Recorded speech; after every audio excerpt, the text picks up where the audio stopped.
Yada say yasamwa kwa babiem do ba Adom TV Nkwa Hia dwumadi eso yado yi akwan asese wode kase no agu yedu so no yehwe edi nkomo abo yapomuden eho eba yedu memenda nwumre no so de kosi no nwoche a aha na nkomo ni nyina ewo apomuden mu nsa oba Facebook/Adom TV a de edi hu nkomo no wadwenkyere bia na wode aba na okọ Facebook afia amankwa atamaklonso a na wode agu ho ye bekenkan dia mawo enedai ene edi hu enkomo it's a menstrual disorder and subwoman sensem bebre and me dey at work yi too we obi see no obunensa 5 days say atiaba 2 days obi say wo year from 4th December bepim January no omunensa fe no obunensa chese questions no dey o must start awo mo dey bantie bia nso wo questions bia akonya ni say oni ebedi sankomo mi na boafo yase Endpoint homeopathic clinic ho na akọ opomuden mu nsam no ubenya no paninu wo hantie nkasa bebre ne mum Coco Plus nso nkra no aduane akra from 6 months eko unya Coco Plus de mana akra ne didi ye kama odugu ne duane mu ma odidi fine pa St Thomas Eye Hospital ye do mo ase ye papa say ye wani ho problem bia no yenko St Thomas Eye Hospital ho na yenko hwe yani na omunsiesie ema ye Liran collection and a designer GT before to my papa be a day ama me media fear amankwa hatamaklo me kwa ba ye ba ebedi nkomo yi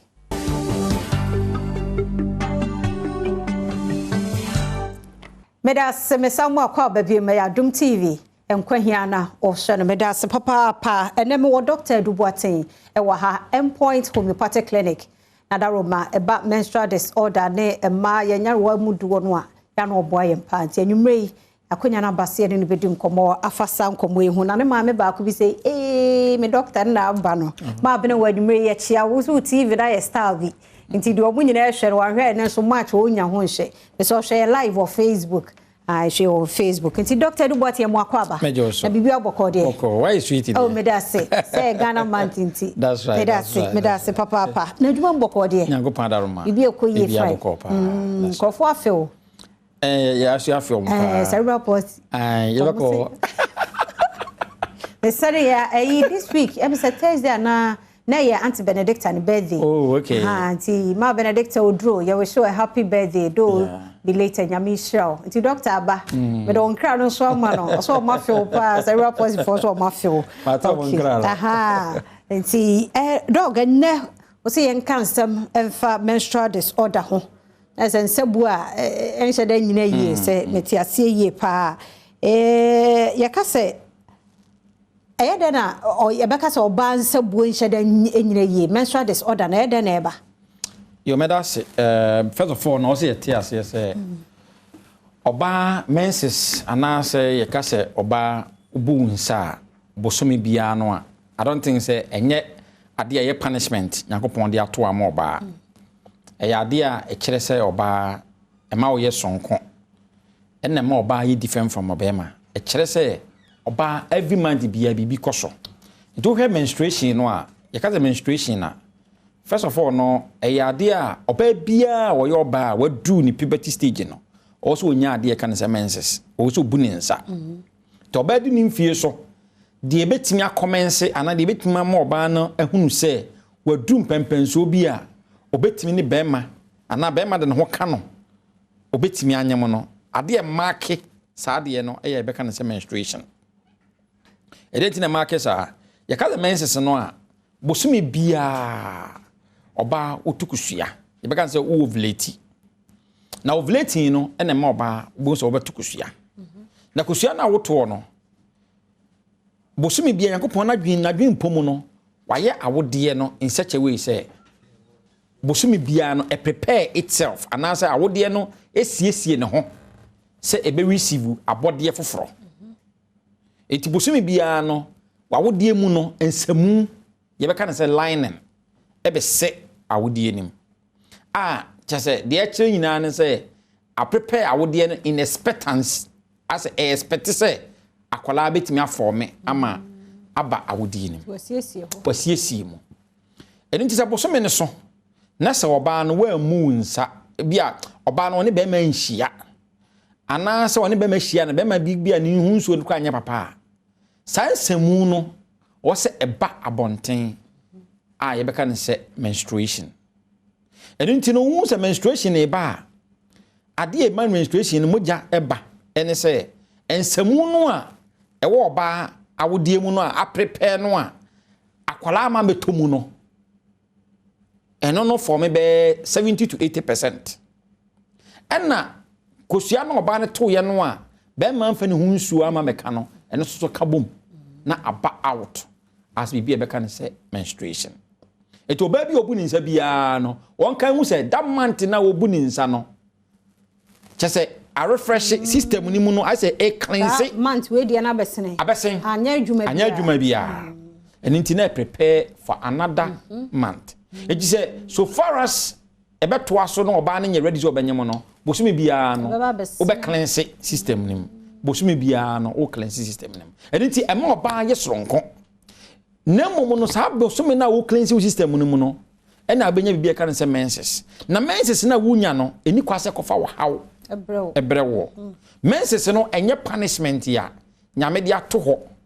e dia ma oba se bosumi so a o so okoti bia bi mu a eya da bi enye punishment kora ejika menses no o se keba ne totin eba eni kwase ntawantawa bia ba ho eba eni kwase oba no ema oba no ema oba no koti bia mu a ekoye eya na se eye how bi ma oba no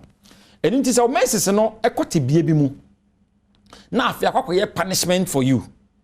ana kwakoye how bi ama I bedu that stage no a wadwen mu psychologically, emotionally, socially, physically cheze bibia wo ye bia na timi apete a etisi so a na ye beka ne se wonya bibia beka ne se menstrual disorder. That is a menses no wo how bi ayedai abam eti ade bi e ka se disorder bia no that's ade no a deviate from the norm akọ bibia beka ne se abnormal ekobasa no a ye beka se oba no wonya bibia beka ne se menstrual disorder. Yes, yeah, what types? Your types of yes, your type of menstrual disorders. For me, ubusami make categorize under 4 headings. You'll be able to say premenstrual syndrome. You have the premenstrual syndrome no. Or baby a week or some few days to time obenya the menses no. Utimi ko how bibiri mu. Bonse obitimi fear. Obitimi say obitimi egunya enoma bia e obetimi afele won honam bia obu ha akini no ma betimi gugu ne honam ana say obe chese ne bia betimi asesa during that time oba bi okra no a ensuo during that before the men's beba ne ensuo betimi gugu no eni kwase eti okote bia bi mu a before tina mka the premenstrual chese obi wa before obenya ne menses no wa hawa nsensude bi ba sensude enye sensude anka sensude de kebe oba bia betimi nya sensude aka kai natural sense no oba anka bia wunya menses ya e bia during that month na ebeka few time amonya menses no bia bon se bia anka onofo bia emu ahihye kakra utimi se mo yidu ano ya kakra bia bon se wa ya sinu nu kakra ana bibi kakra bi but e bi de any cut to the extreme na kwaye unbearable obu ha chese wa non painkiller during that time no a ontimi nya hwe ite koba saa de no na chese pain bro so e ma wo hia se obanu bibi aka ama I relieve pains no a e no na kwaye wo how bi e no na before or during menses no saa how a obitima go through ne be kan say premenstrual syndrome and ye what the type wa ye be kan say amenorrhea Yaza amenorrhea no a oba bia bosumi bia no with all things being equal oba bi also nya menses etike normal ke be ma oba umu nsa no ba miensa oba wonyemo eni kwase wonya obu menses wonya menses enti oba nyem na obu ni nsa medical emergency also rush to hospital 10 and now oba wonyem kwa na humoja kakra bi kura no a you need to be able to report to your doctor. Now, oba wadu menopausal stage. Oba wetwabra. Now we say boy wetwabra o na bia afi wo say menses no bosumi bia ye ba you need to report it. Ni enhwa de kono. And now oba all breastfeeding exclusively. You was exclusive breastfeeding. You will be obetma breastfeeding. Na o ma akwana aduane e ka ho. Na o ma akwana e no nye no. Oba bi wa owo a opese bia the first 1 year na the first 9 months or the first 6 months oba akra ni bibia no for no ante no for no ba ko aduane ba ko nsuo akwa nya bibia afiri eyin eni nti o ma sa akora no de sa no fusuo no a na e ma akora no throughout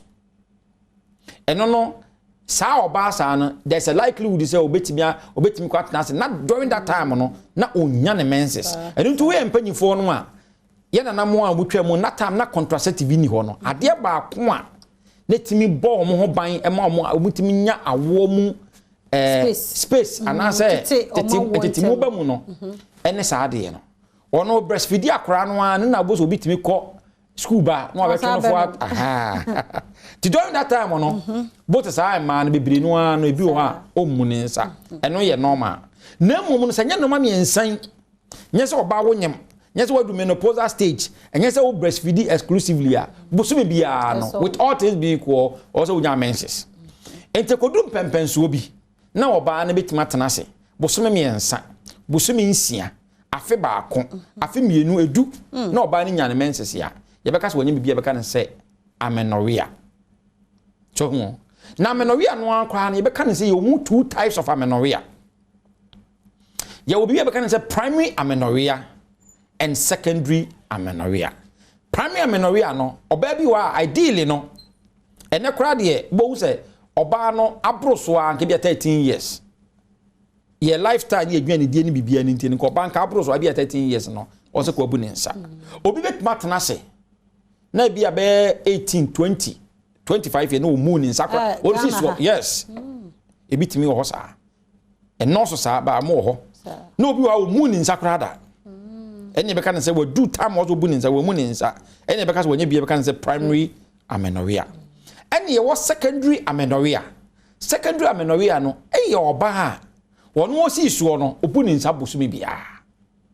na wadu pempenso bi afa de menses no makora etimire bi etwa mu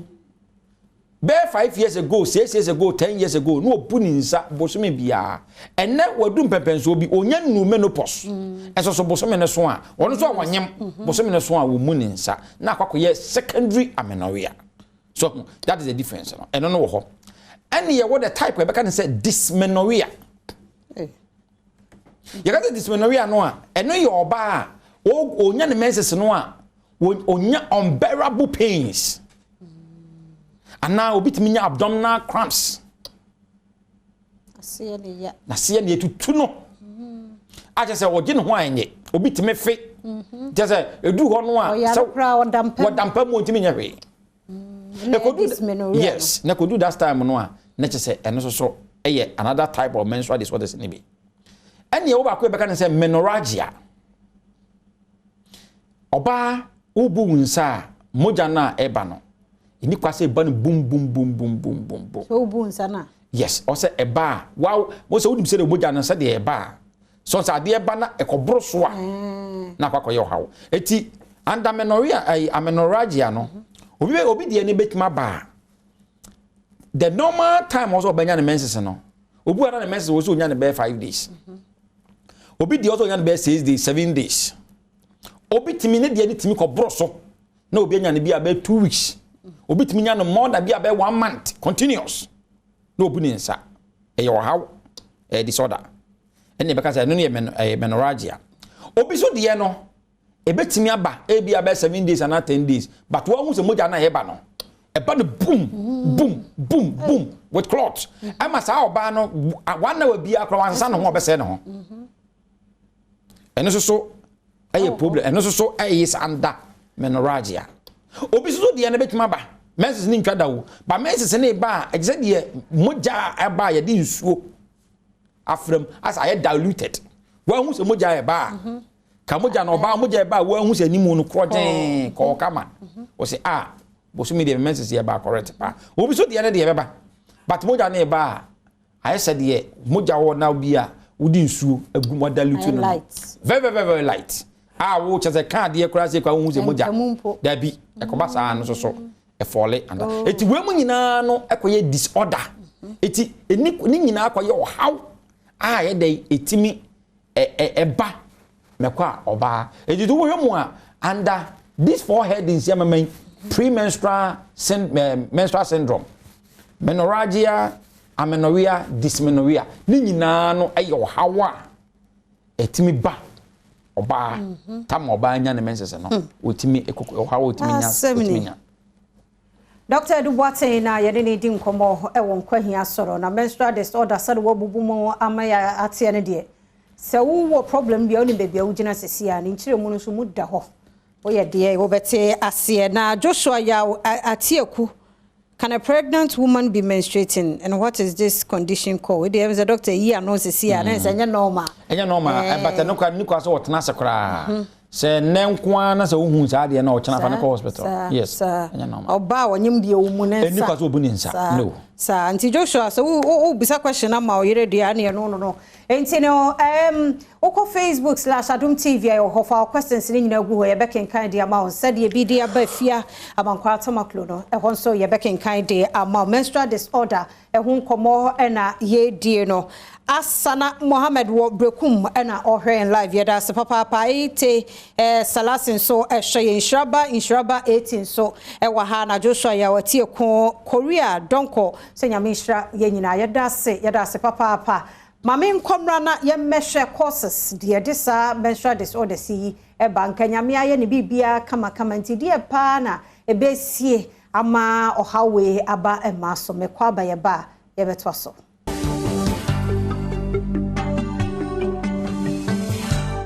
Yada se sawo Adom TV Nkwa Hia menstrual disorder ho enkomo na ye die no me PK ukase nuanu mo se benu ye IT PK yada se papa ye channel manager no ye sure ne obusia ni nyina ehye nti yada se Dr. Duboate me samu akwa babiem ba mpesa obo me question bi na Katumi Alhassan se wawo owo December 4th no and oblidi ya till January 8th but since that time no ohun menses biem or December 4th and we bleed here from there to January 8th. So we are not as we bleed. Okay. Until January 8th, you know. And from that time, they die and also a medium. No, I think the time no crown we are no bleeding no. No so report. But then you're too late. More than on Timmy and Van Hospital no Timmy check him out. Okay. And from Poma Evelyn said the menses jive from 5 days to 2 days. Oko hospital doctors in the hormones no a change as they say be flow 2 days only. Or how many years? No. I'm saying me can say age no so bad. When it comes to menses na ya na man oh yeah now the age account because sometimes age so oba nyinia dum pempenso bi a ebia o sha se bi onya be 5 days but na ebia o be 40 simu no nkon ba bo se menses no etimi sha se okay ntene na mama musa dog question we menstrual disorder ye kan at what age na sha se you made that say the umkase say obi okra no a o sha se on the because obi a just obi a wadu reproductive advance bi a wa sha se wadu babunu age and obi timi anya menses enti omo munya menses pe and obi timi anya menses obi okra no a na wo ye oba onye hwe bi a wo young girl so no anya menstrual disorders in bi yes possible okay so enti obi wo a but usually no bo hwe mu pa no a ya na ema no adu enyin no na mbonse bibiri no ano etimi kokonya saa wo hawo no but obi okra no a fe de washa ase obi 15 years wonim courses ni bibiri no ano enye onya too much at fault with some of the courses and so obetimanya saa disorders ni bi but empanyimfo no especially mid bi abe late 30s mo no nko ba no ema ma no bibiri no ano ho na ya na bibiri no washa ase okay nti mayenwe courses no dey pa na dey saa problem ya ba yo meda sepa courses no janoma be mi no so me sala me categorize no ye wo yade bi betime de courses aba okay so ida say yade bi a oba bi e wo no ho ebi anase duro bi kro oba bi no mo no e betime akofa wo hanaba anase obi ho mpokra no a na ye ne lifestyle so etimi sa akofa sa wo ha wo ne ba ma me sha se ye wo yade a etimi kofa wo ha wo ne ba ye wo yade bebre wo a oba etimi nya empem bebre no ano etimi nya effect ewo ne menses no so ye fa yade bi ti say ovarian cyst ovarian cyst so oba ebia ni kosua no nsuo ebetima begina oba nsuo begina kosua ho a emma kosua no enye very enye feta na emma kosua no enye feta ni ntino wo se kosua no so no na ebema oba bi a ebema o menses no eno so kan won na ma menses no etimi flow very well enti oba bi o sa menses no obi by virtue so onya ovarian cyst no na no ahya se emma ne ha obi bo se bi abosome ne be so ne menses no kra ebia emma na ebia onya sign bi a chese bi a wonyam bo o chetintesu bia na ya ase bia be hye okutu oba visa bia wonyam na no fo ahye obenya sign bia chese wonyam so be hunza oba omu a na menses na ba but virtue so oba na nya no ovarian cyst ni nti obecha amenorrhea sa the type no I can once me kasa amenorrhea so oba menses betima ti akobia 3 months 6 months na menses na maye no but virtue so akonya oba na nya condition bia be kan so ovarian cyst ni nti no menses betima ti akọ na ba sa type na be kan say amenorrhea no akonya bi obi wo ha na ye be kan say condition bi to say be a fibroid no, of course you move 4 types ye obi wo ha no wa wodie nim ye obi wo wa wodie na chi ebi wo so a wo the memory na say the layers of the awodie no ana obi wo ko na awodie na no na bi e wo ni nyina wo sunsu so betimi dia ma wo obi wo ha by virtue of the location of the fiber and the type of fiber the wanya nti no obi wa na menses no kwa ma nya fiber nya na mani pa bi ma bridi oba betimi nya fiber bi na ne menses no ateko so onu ni menopause oba betimi nya fiber na compress na ewo na wodi enim to mo se na fibroid no enu nti no na onya ne menses no ma ne broso e ba ne boom ana ba nso eche e ba so eche na de na ko hwe na ko fa that type be kan say menorrhagia no ne menses no abibiri 2 weeks kura no da so ginam moja ne ba dia very light and obi o ko e ba the deep clot the dem eti by virtue of yade bi e fe ne say fibroid nti no oba timi ko nya bibia be kan say menstrual disorder oba betime nya bibia e fe ne say bia condition be kan say inflammation of the cervix say awode na no ehuhuro what you say sa ba virtue say bia na awode na no kra no infection bia ko wa ehuhuro ni nti no sa oba no etimi kokonya disorder bibia be kan say pelvic inflammatory disease PID ba virtue say oba nya bibia kan say PID no because PID no just say pelvic organs ni nyina no ebia infection say sexually transmitted or non-sexually transmitted no affect pelvic organs no the by virtue say pelvic organs no had been affected because pelvic organs no uterus ne ka ho cervix ne ka ho fallopian tubes ne ka ho eggs ne ka ho ni we mu nyina ka mu na form bia kan say pelvic organs sa we mu to chema eno kra so no etimi emma bibia be kan say sa menstrual disorder no ene so etimi de etimi ko faba oba bi wo a na aduro bi a wonom wo aduro ni nsunsanso eso so etimi ko fa sa wo ha no etimi ba oba bi wo a na wono no so e de ne say bibi wo be kan say hormones oba produce tie ma produce too many hormones but your two outstanding hormones I be kan say progesterone and estrogen eno no ne balancing no ana say said progesterone sitie ni estrogen sitie no e define wo a wo yoba sa hormones yu nyina no edi mu akotene na bosumi bia no a signal what you say a signal o system no ma hunu say bia obenya menses na say wonya de wonya menses no okay no bi wa na the level no a wo say ne hormones no e bia estrogen no level a wo say wo and the level a wo say wo no both kai oba bia wo reproductive age no kabo say estrogen level no empebiri no na eno ye very low na progesterone no e wosoro obi o have by virtue of BBB say the lifestyle bi ana condition bi a wo go through ni nti no na sa imbalance na the was say kosoro no mo ba form na the was say kosoro no ba form that's right the was say wosoro no e ba form the one form no so e kosoro e ko ba sa no a ene na abosi e chie wo check e be ka che so wonya bibia be ka say hormonal imbalance. There's a hormones na imbalance. Na ko imbalance paper what's going to happen is a trigger o menses no. Imbalance no be come oba nya bibia be kan say amenorrhea. Menses no be mati akọ. Okay. Imbalance no be come oba nya irregular menses. Untimi time o menses no. Obu a 2 weeks bia menses ba, which is not normal. Obu a be come menses no bleed abroso, enya normal. Obu an menses ne ba tun no obi de na odi abai ma memie ma wo. That's right. Emma dede dia odi abai ni say please when I menstruate is dark and has clot in it what could it be? Kindly ask doctor, I'm 32. That's right. It is possible. Said the eking. That's what they say. Once your hormones no, yes, I no, ubitimi enya sa wa ha no. And you know, hormones no regulate animal we nyina. It will be at any point in time no, say baby trigger hormones no. Not the way and the balancing and the normal balancing no, when you normal balancing no, it affects how you your menses are going to. And hormones no by virtue of hormones no say the city no, oba betmanya sa or how no. Oba be one by virtue of stress level will go through. And until oba betimati asem bi asem no the emu she no no the message me ba obi so message me te ko. So what menstruating time na etiko ana obi okwa no a menstruating kwa so a it prolong obi so kwa yesu timi that time no message na timi ba e hormones na yes ade no hormones oba bi wa e ma mpem bebre no abo mo ye physique te say athletes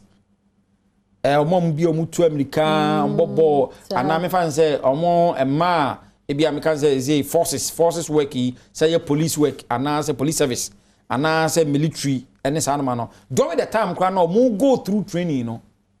say vigorous say training here too vigorous no nko bana obi message me sizi that's a hormones no the exercise is good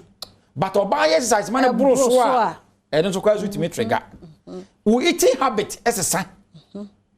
and so kwa so no etimi ye den etimi trigger sad no and you know there are so many causes here Minua sending me you are now say I have a real problem with my menses. It ceased for almost a whole year. I visited the gynecologist and after some tests I was told I had high prolactin. I have had a brain scan and I have no brain issue. I took the bromocraptone and the menses came but ceased after I stopped taking it. What do I do? I'm 29. Yeah. And probably no one, of course, said I'm kind say there are so many hormones. But Nina be a touch a man.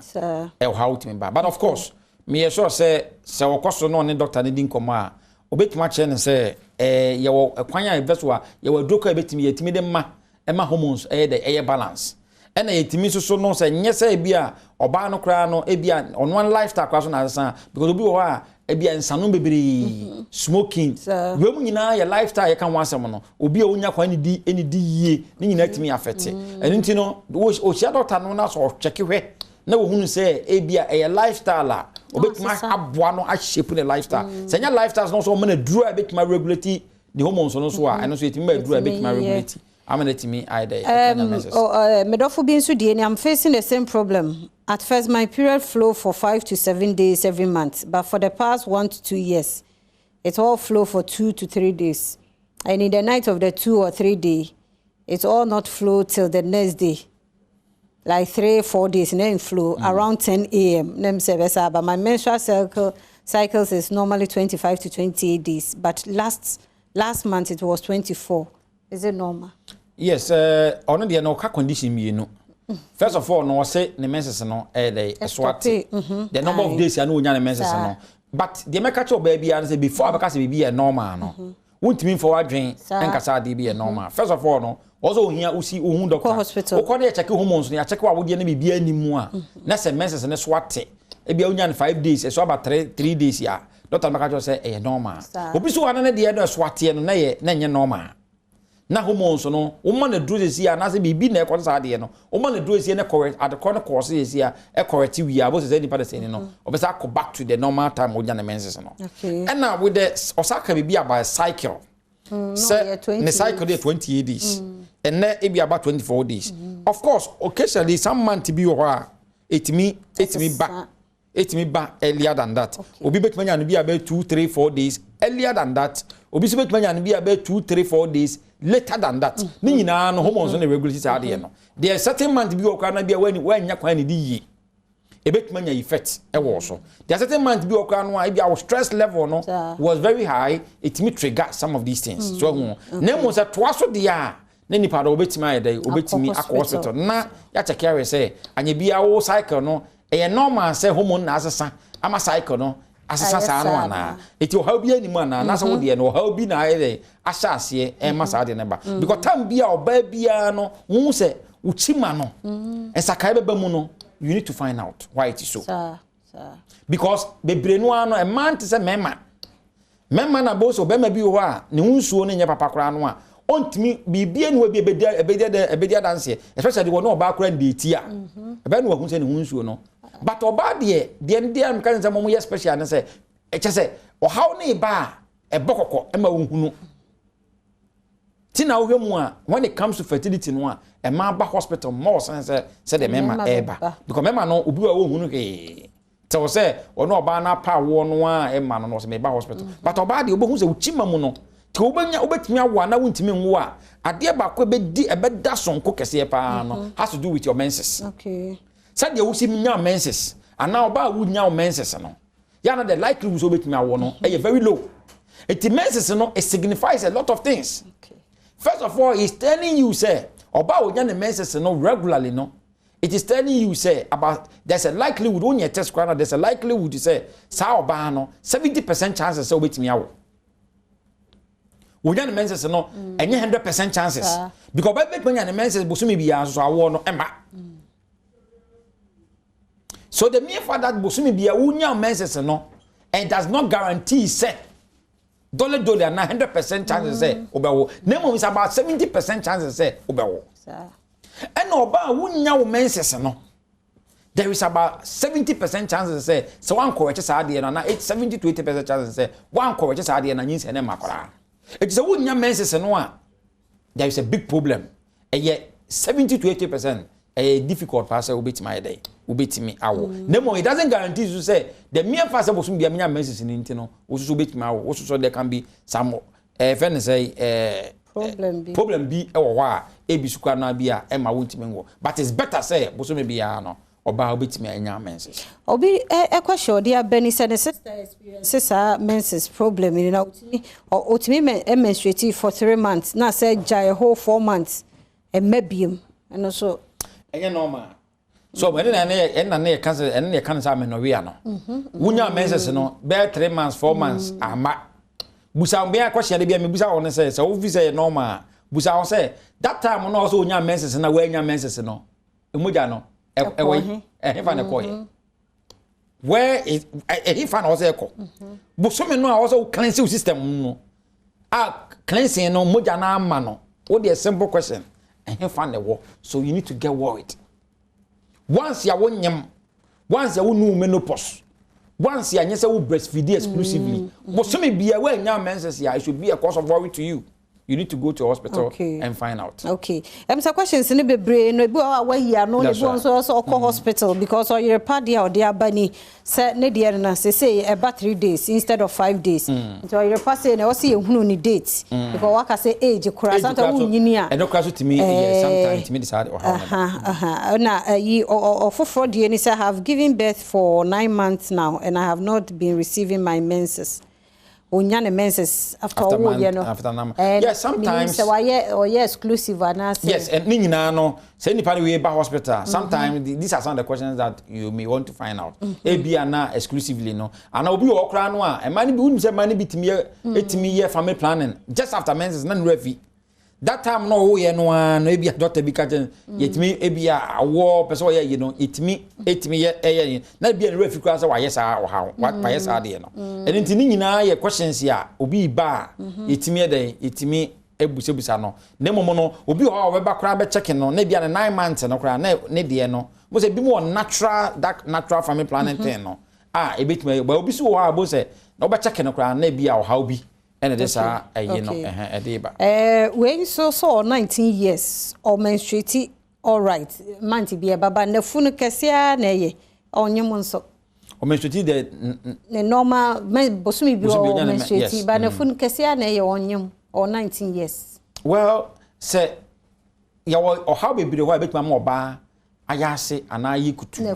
nefu ana bibi betima because usually no yana a difficult be a betima chese e wafu ana se wayase because obviously so wayase na yikutu anu a eventually boba so kakra nti ejobi okwa na e how e bia enyanwa se obi betima obi abe 19 20 30 years na bi kwa na o develop bi afense se fibroid na say bibi e be kan say ovarian cyst kwa bia na o develop obi so kwa na nya yade bi na o develop but e bia the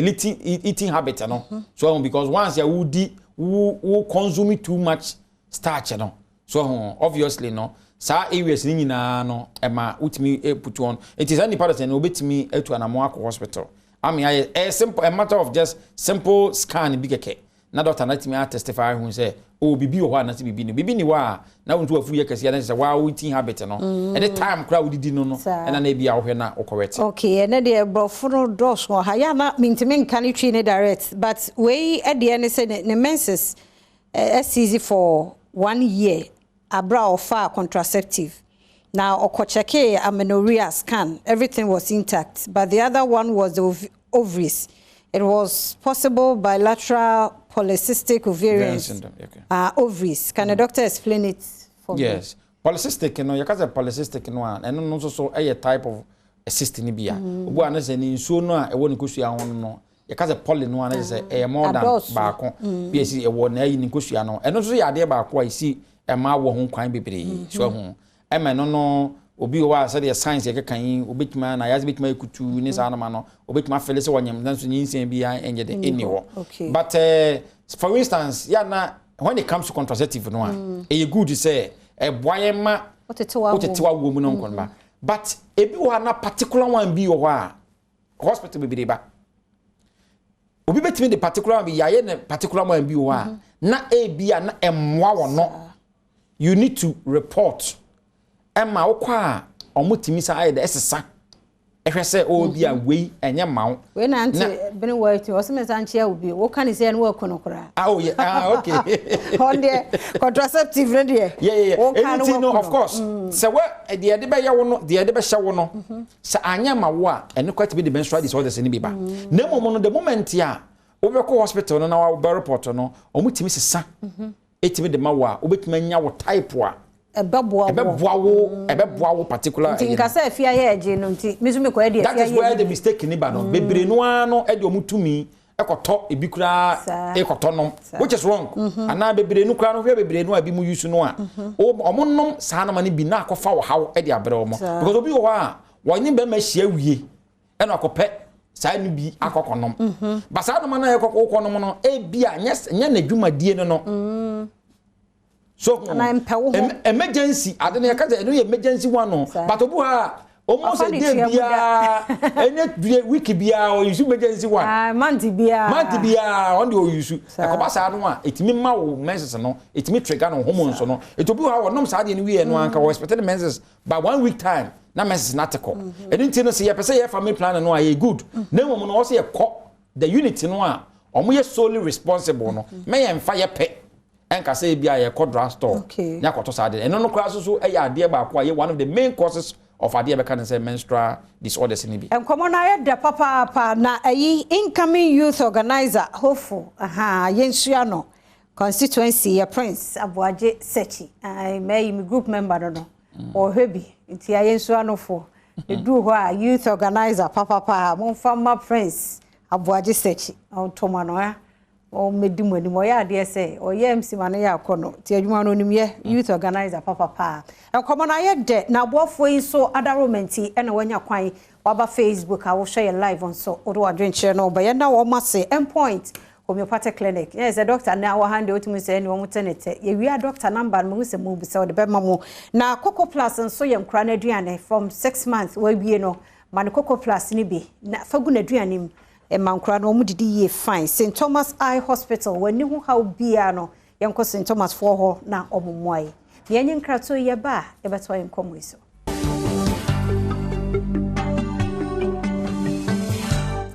yara se Adom TV Nkwa Hia na uguso ehwe no bia wo hwe ye bia nyamisha o senement mi amodi afacha me but me hu nyina mo amahye I like your comment yara mwase papa me WhatsApp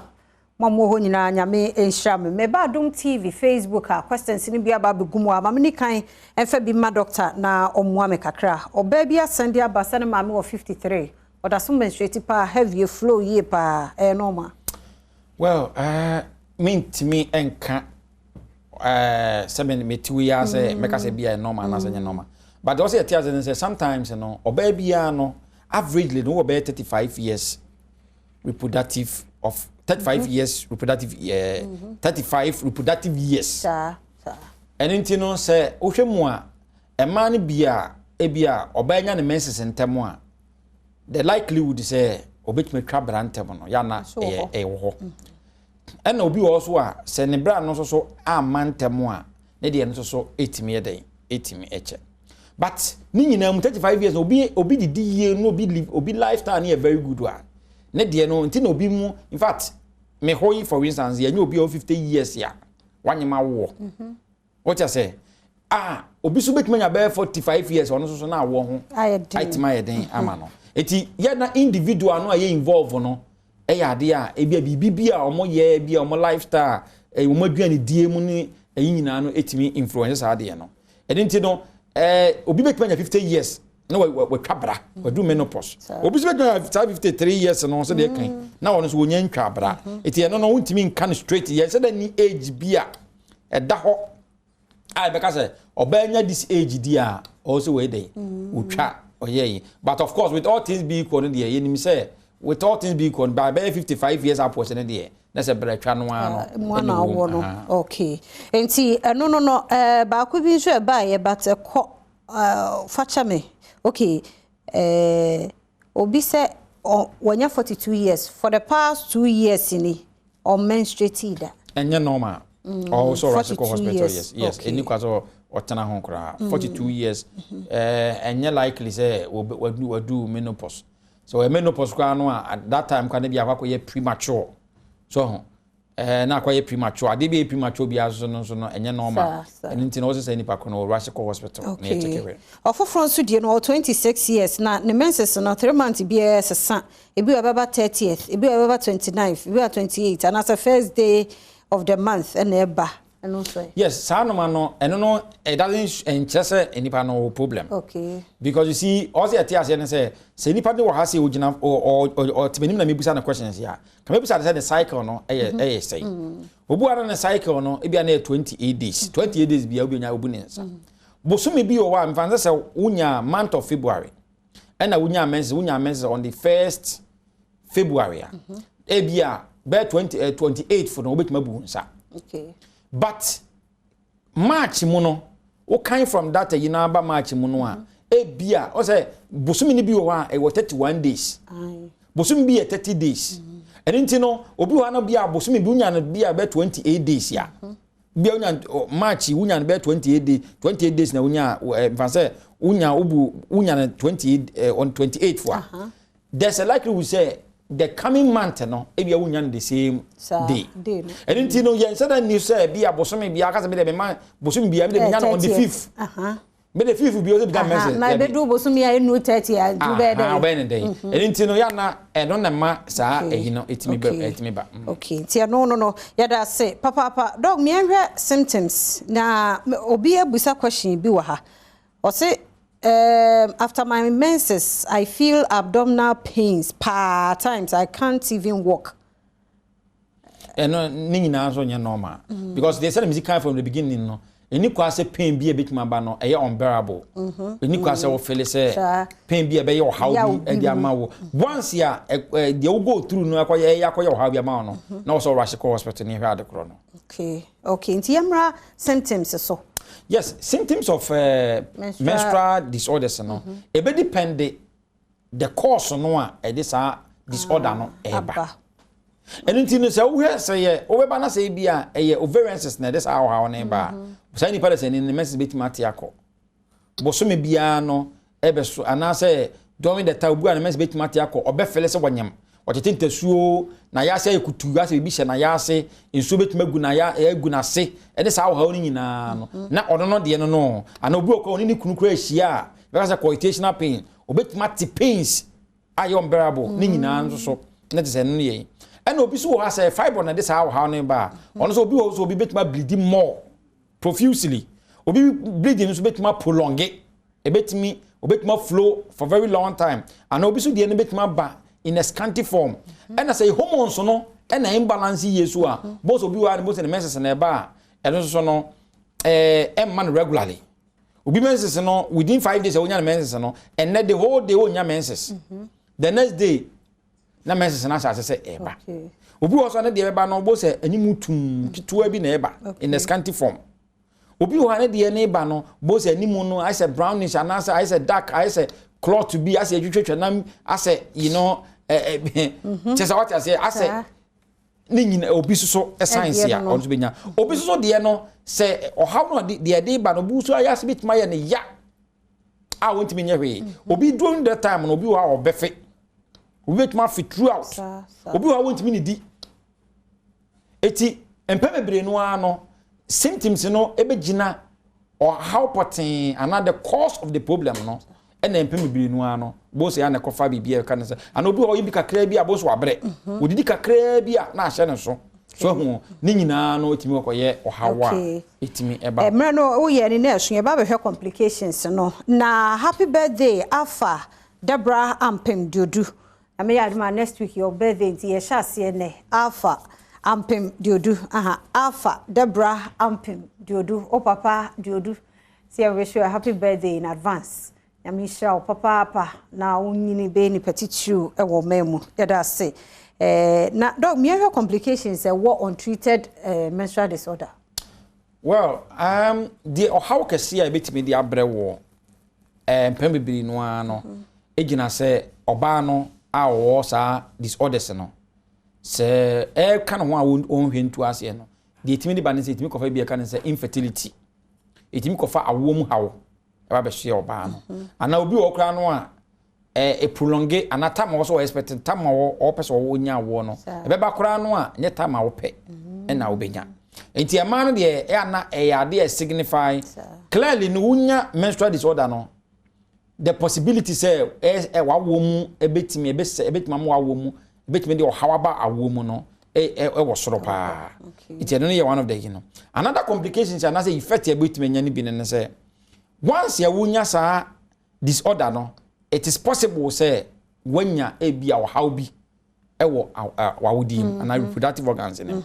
sa wo how no na wan we yi a ebetima kofa yo ye nebi ababehye dog wenya ye be fro wache ni asaje but can it be treated? Yes, it can be treated. Now only way this can be treated and say any person say no you have to go to be a kind of say scan or say doctor no yes scan you who are the property na ye check ye enti awo mu check no ejina numa mienu ejina wo say wo ye scan na wo ye fence wo ye lab so e bia hormonal check na wo say oba no hormones no regularly and na hormones no balance and na say ni kosu akura wo to no wo too matured eggs and as an man enti no once you be hunu the cause of it no itimu aduru betima correct the cause no now once the cause is corrected then any person no obetimi ne ho betima Dr. Dubote why are ma ye wo number no say ja why sponsor dey na watch ye chap mate yo end point to me party clinic ye was spin test road shell signboard takrade ye wa anaje Queen of Peace Techiman ye wa Hensha opposite Josbro filling station ena Kumase Chronom Nkwa Hia Angel School na chipe tema ye wa committee 22 behind Kuwana So Hotel my number is 0244 86 7068 0244 86 7068 0244 86 70 68 yeah. Dr. Dubote yada say enwe wa share de ye papa pa megidi ye said de opeso wotie bia no wate ebi wo ho no mu a said de o kan nya ansa no nya wa ha je say ne waba hospital enti doctor number no de ato ho no frɛ no na de kire wa de opeso hunu no so obisa no me na sponsors here say Endpoint Homeopathic Clinic Coco Plus ye do ma se papa pa ye nkreduane from 6 months okọ drugstore me say drugstore supermarket and say market bien wa ubenya Coco Plus for aduane na de ama oba no na wodi ne kama St Thomas Eye Hospital and so when you problem bia no yenko St Thomas for na omonhye maku ya da romanti ne enya akwan de Nkwa Hia dwumade ebro medin e de afia amakwa tamaklo wo ba Facebook Menstrual bentimi ankan wo de na afa me papa but monsem ni nyina no dog number no de ato na wafre na afa ya dwunchire bia nso ode ama prompto bre Menstrual Sarah Parene director na fe Audrey na kwame de umase jatane hwan krani Larry mo Menstrual PR so boss set in my kama and I'm a sound guy and I'm refugee by Menstrual Esther Ann ono so na ye makeup ne do biase da se ne nkwane ahoden wo ho a ebehia